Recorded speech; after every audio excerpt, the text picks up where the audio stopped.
the biggest thing is that you've got to take the mistakes out, and mistakes cost you.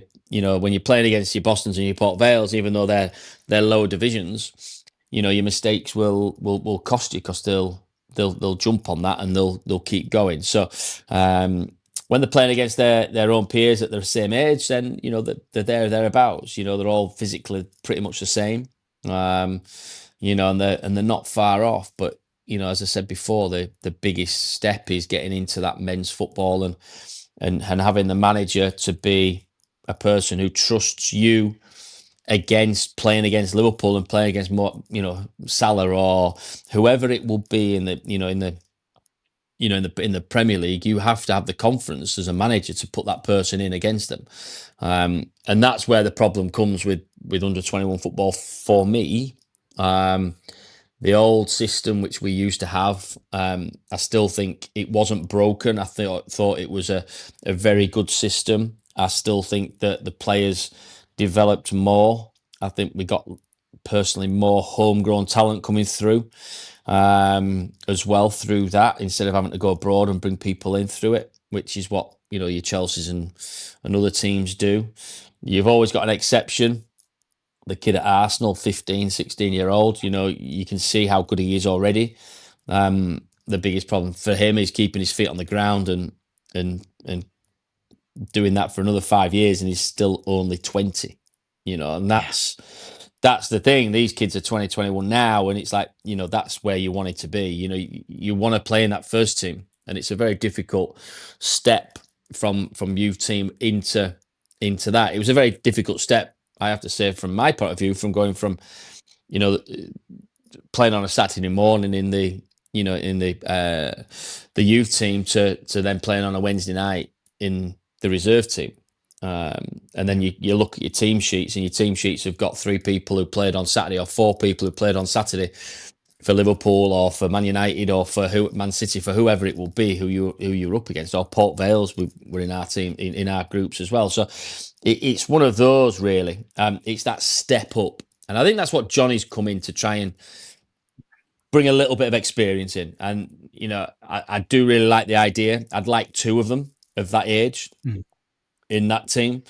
One at the back, one maybe midfield, one maybe a bit further forward than that, just so they can talk to them. Because sometimes you're over eager to impress people, and really sometimes you just need to stand still, and you get more time, you get more space, and that's with it. That comes with experience, and that's the experience which the likes of Johnny will come in with. And I quite like some of the first teamers who haven't been playing because they've whatever, they're injured or not been playing, whatever. Where do they get their game time from? They don't get any game time anymore. They need to come in and play these kind of things. But then again, they've got that name on the back of, let's say it was a Gruev, for instance, who everybody knows he's playing the first team. Everybody wants a little bit of him, might leave a boot on him. So it's a real fine balancing act, I guess, from the manager's point of view. And all these clubs now, have to do that. But I think the old style reserve team was a success, and I think it created a lot more people coming through the ranks, because the managers at the time knew they could play against, the first teams of, your Liverpools. I can remember playing against Manchester United as an example, and they had Brian Robson played at back, Roy Keane played at back, Brian McClair played in midfield, Dion Dublin played up front. They had Keith Gillespie play for them. I think Nicky Butt played, and then they had a few more, experienced pros in there. The beaters, I think it was 7-0, I think, at Ellen Road. And we were our youth team. And we learnt more from that game, one game, than we did from maybe a whole load of other games, because we suddenly realised, actually, we need to step up a little bit to even get close, because the guys in the spine of the team absolutely destroyed us. And I think that's the thing where you kind of then learn from that. We had a debrief as players, because we didn't like it. So we had Ray Wallace played for us. I think he was most likely the oldest, and the rest were all youth team players. So we had a bit of a debrief and everything else, and we came out then stronger from that point, I think, and I think that's the only difference for me with youth team football now to what it used to be. And I'm glad they've taken the 23s away, Because if you're at 23-year-old and you've never been anywhere near the first team, you're not going to be near the first team. Let's, if we're being realistic, that's the truth. There's only going to be 1% of the population whoever gets close to playing for the first team of their football club. So it's a really hard task to do. And also you live in the dream, haven't you? Because you've been, within that team for a long time. But also some players from my day, they kind of realised that they weren't good enough by playing reserve team football. So they had to go to the lower leagues, and the head was already turning towards to the lower leagues, when really now a lot of these lads will be expected to, I'm good enough, because they're confident. They're all confident kids now, a lot more confident maybe than what we were, and they want to be in. I can play in that first team. I can get in that first team, and I can do a job in that first team. But nobody knows yet, because they don't really get that chance, because it's a huge prize if we stay in the Premier League, or it's a financial burden if we come out of that. And that's the difficult situation the manager has to balance with, I think, with the kids and with the first team. You've gone into a lot of detail there, Andy, but if you were to advocate for a return of reserve football, how do you, because some people will say, well, the benefit is the fringe players of the first team will get a chance to get more minutes. They'll be sharper then when they do come into your first team. They'll get to play more football. Players returning from injury have a pathway, more games, again, not coming in rusty. But they will also say then, well, they're getting in somebody's way and they're stopping a young player maybe getting that spot and maybe stopping their development, while at the same time maybe helping the development of the ones around them. Would you advocate for returning to that? And what's the pluses versus the negatives of doing that for you? I think the pluses are that, you've got to realise that football is a ruthless game.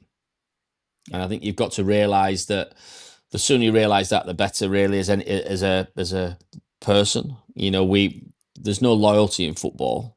We all know that, with players who have been and gone and so on and so forth. There's only one thing which sticks within a football club, and that's the fan base. The fan base will always be there, and that will never falter.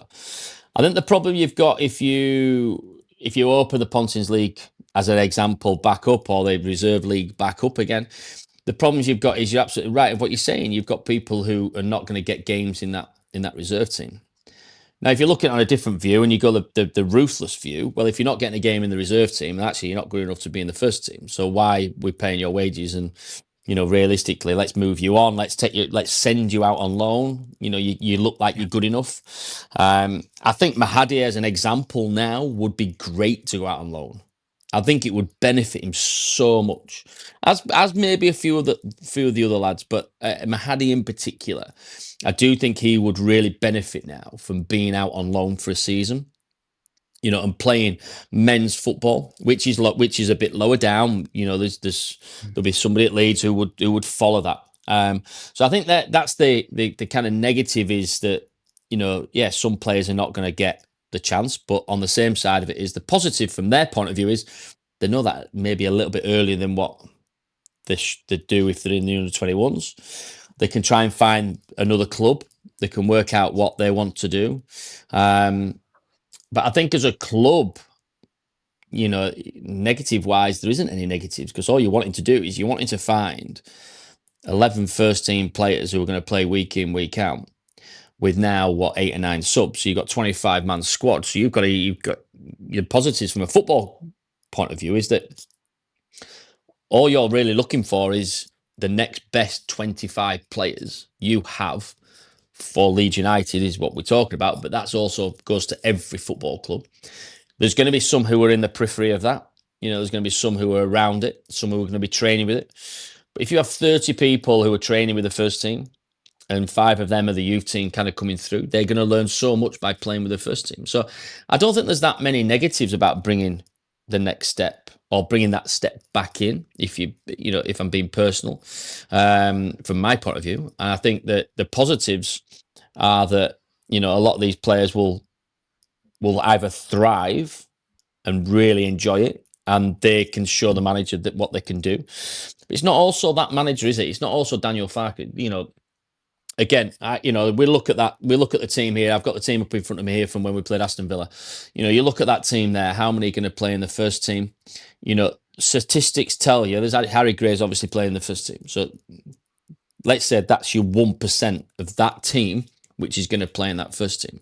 We might have to wait another generation now before we get any more coming in to be a regular in that first team. So, they have to, as I said before, it's a very ruthless business, and we have to remember how ruthless it is sometimes. And I think sometimes we just have to put a reality check on how ruthless the game is, because it's unforgiving.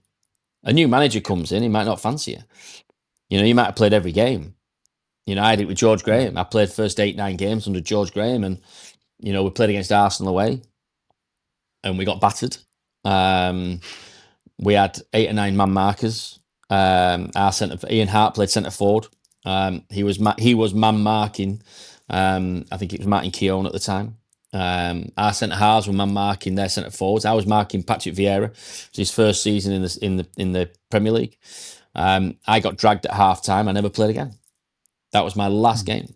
John Lukage came up after and says, "Cuz, don't worry about it." He says he's done that to every single player he's played against this season. And this was still quite early on, so maybe only the first 10 games in the season, 12 games in the season. So, he just didn't fancy me from that point onwards. That was it. I was sub against Middlesbrough, I think, the week after, and that was me done. I never got close to the first team, of Leeds after that. And I got told by George Graham that is exactly what was going to happen. I would never be made the first team. I would never play for reserves. I would never play any junior game. I would never train with the first team. I'll be training on my own in the corner. But we have to offer you a contract because of your age, and we have to offer you a contract because we want some money for you. So, that's the ruthlessness of football. And I'm getting told that at what, 20, 21, 22-year old. So the age of what these kids have been. I've played 38 games in the Premier League and European, matches and so on and so forth. So, you've got to grow up quite quickly. And I think that the Pontins, the reserve league would make people grow up a little bit quicker. And the realization of if you're good enough or not. And that's not, as I said before, not for just Daniel Farke, for instance, but that's for any manager in the lower leagues. It might be Graham Alexander down at Bradford. It might be Chrissy Wilder now, bizarrely, down at Sheffield United again, on that side of it. It could be, somebody at Scunthorpe. It could be somebody it could be a manager anywhere, because they need to also, I'm going to give you X amount of money a week, and I'm going to pay 100 grand for you. As an example, I look at Mahadi. He's got a market value, I'll say, at 280 grand at this present moment in time. If somebody's going to pay 280 grand for Mahadi, who's never played in the first team or anything else, they need to know that they're good enough to be able to play against the men. So I think that's the crux of it. I might be too honest about it all, but I think that's really where you are with reserve team football, I think now. And and I know that a lot of the lads who we work with on match days and have interactions with, they're all very, very similar on this thought process. It's great having you in 21s. It's great that they're doing well. It's great that they're performing. It's great that we've got Harry Gray coming through. We've had Chadwick come through and play a bit in the first team. I do think Mahadi will be close. I think he'll be in and around it at some point, because I do think he's got something. Yeah.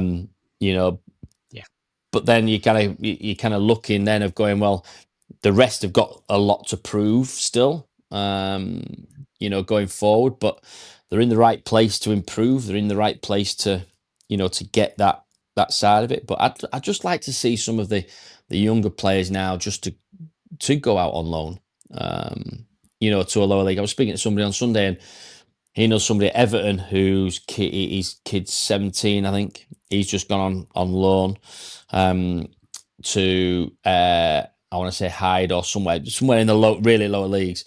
And I would say, well, that's a good thing. He's 17. They obviously think something of him because he's 17 and they're getting him out on loan, so he understands what that lower league's about. So I think that's the crux of it. Really, is like, can these players manage and play against grown men week in, week out.